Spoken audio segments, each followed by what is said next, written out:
Alghero, c'est un peu la perle de la Sardaigne. Et ici, nous sommes toujours dans la province de Sassari. Et c'est en empruntant une belle allée bordée de mimosas que nous accédons à la nécropole d'Angelou, Roujou. Cette nécropole, c'est un site archéologique pré-nouragique qui est situé au nord de la ville d'Alghero. C'est la plus grande nécropole de la Sardaigne pré-nouragique. C'est le plus grand ensemble de grottes funéraires. Eh bien, ce lieu conserve les traits d'une civilisation ayant vécu il y a 5000 ans. Tombe à de nouveau.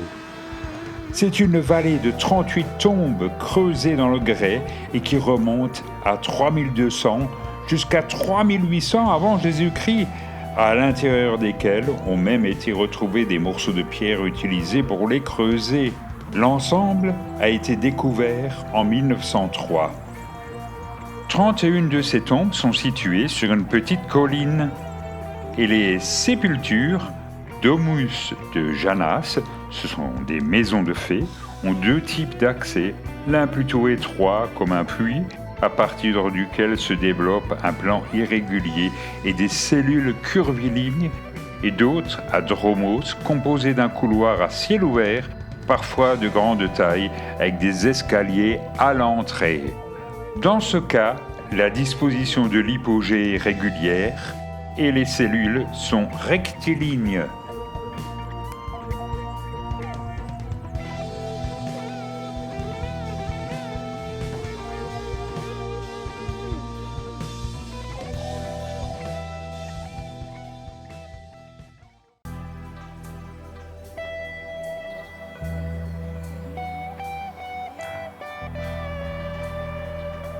Palmavera.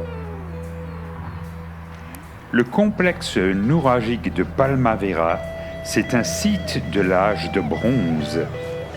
Ce sont des nouragues complexes, c'est-à-dire composées de plusieurs tours reliées entre elles. La construction s'est faite en 3 phases successives.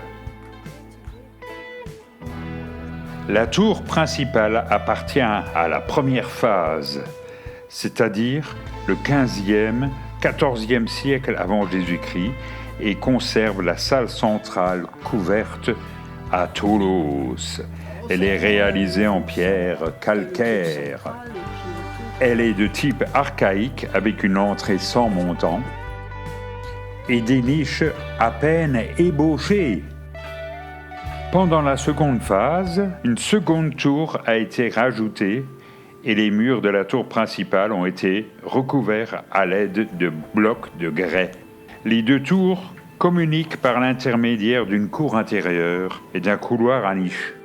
C'était au IXe siècle. Là, nous entrons dans le Toulouse, la partie la plus ancienne de l'ensemble. Le Toulouse, c'est une fausse voûte, sans clé de voûte justement, et l'ensemble tient par encorbellement.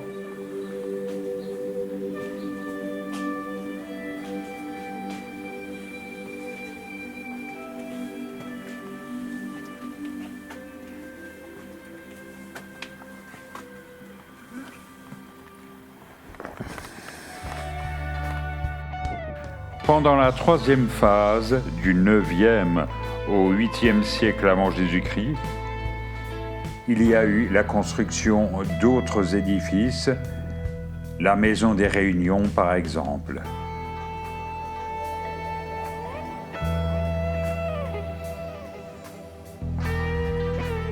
Alghero, c'est une ville de 44 000 habitants. Une partie de la population est originaire de Catalogne et la ville préserve encore l'usage de la langue catalane reconnue comme officielle par la République italienne et par la région. C'est la 5e ville de Sardaigne. C'est une ville portuaire qui est enclose dans un système de fortification impressionnant. On peut également accéder à la Sardaigne par l'aéroport d'Alghero Fertilia. Que faire à Alghero? Bien sûr, se promener sur les remparts. Ils sont encore agrémentés d'antiques canons. La promenade se fait au bord de la mer, en passant par différents bastions, échauguettes et autres tours dont certaines sont agrémentées de statues. Au loin, on voit le cap Caccia.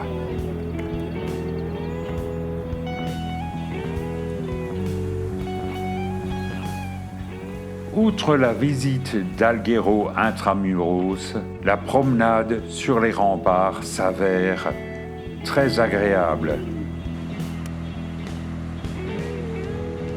Les fortifications dateraient du XIIe siècle et elles ont été construites initialement par les Doria, puis elles ont été renforcées par les Catalans. Une magnifique catapulte pose pour nous. Et sur le prochain bastion, c'est un trébuchet qui attire nos regards. Le trébuchet utilise un contrepoids et peut viser beaucoup plus précisément qu'une catapulte. Les tours et bastions avaient bien entendu pour but de protéger la ville. Il y a des bastions qui portent les noms de Magellan, Marco Polo aussi. Pour le moment, on voit le clocher octogonal de la cathédrale.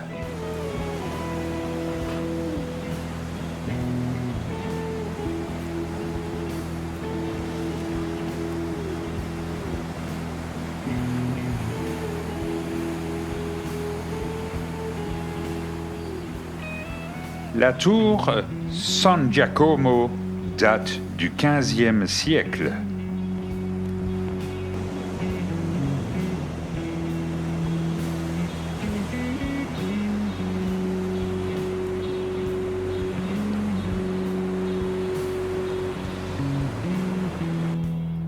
Empruntant des escaliers, nous descendons dans le centre historique de la ville. C'est en principe là qu'on trouve les restaurants. Et en allant vers la cathédrale, nous passons devant des magasins d'artisanat, bien entendu. Personnellement, je préfère qu'on laisse le corail à sa place, c'est-à-dire au fond de l'eau. Mais finalement, je dois reconnaître qu'on en fait de bien jolies choses. Nous arrivons à la cathédrale de Santa Maria, qui fait partie des monuments qu'il faut absolument visiter à Alghero. La construction date du XVIe siècle. C'est un mélange de styles assez surprenant qui passe du néoclassicisme au style roman et gothique. Au-dessus des absidioles, il y a des arêtes d'ogives. Le mobilier est fait de marbre ciselé. Comme en témoignent ces magnifiques lions.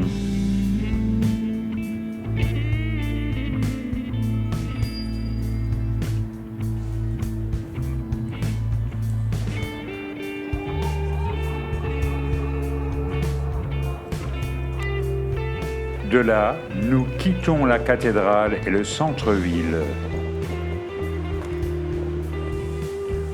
Nous rejoignons donc notre parking pour nous rendre à Fertilia.